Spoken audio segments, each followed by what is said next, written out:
ఈరోజు భారతీయ క్షిపణి శాస్త్రవేత్త missile man of India Abdul Kalam గారి జయంతి కార్యక్రమము చిట్యాల ఉన్నత పాఠశాలలో వనపర్తి జిల్లా చెలుగు సంస్థ అధ్యక్షుడు సిద్ధి రవి సార్ ఆధ్వర్యంలో అబ్దుల్ కలాం గారికి పూలమాలతో నివాళులర్పించడం జరిగింది. అబ్దుల్ కలాం గారు భారతదేశంలో 11వ రాష్ట్రపతిగా పనిచేశాడు. తమిళనాడు రామేశ్వరంలో పుట్టి ఏపీజే అబ్దుల్ కలాం అంటే ఔల్ ఫకీర్ జైనుల్ అబ్దుల్ కలాం అని ఆయన అసలు పూర్తి పేరు. ఆయన తమిళనాడు రామేశ్వరంలో ఒక పేద ముస్లిం కుటుంబంలో పుట్టి వాళ్ళ నాయన పడవ నడిపేవాడు.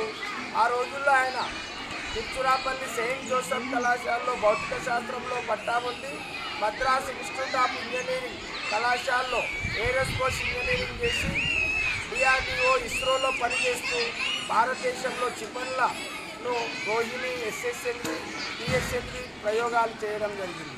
ఈ విధంగా భారతీయ శాస్త్ర సాంకేతిక విజ్ఞాన్ని పోఖ్రాన్ పరీక్ష జరిపి అణుపరీక్ష జరిపి ప్రపంచ దేశాల్లో అనుదేశంగా భారతదేశాన్ని నిలపడం జరిగింది. ఈ విధంగా ఆయనకు భారతదేశము భారతరత్న అనే అవార్డు అత్యున్నత అవార్డు ఇవ్వడం కూడా జరిగింది. భారతదేశ 11వ రాష్ట్రపతిగా పనిచేసి ఆయన 1931 అక్టోబర్ 15న పుట్టి 2015 జూలై 27న Shillong Indian Institute of Management అనే కళాశాలలో విద్యార్థులకు ఉపన్యాసాలు చెప్తూ మరణించడం జరిగింది. కనుక ఆ మహనీయులాగా మనం కూడా ఎదగాలని ఆయన యొక్క ఆశయాలను మనం కూడా ఉనికి పుచ్చుకొని ఉత్తమ శాస్త్రవేత్తలుగా ఎదగాలని తెలియజేస్తూ ముగిస్తున్నాం.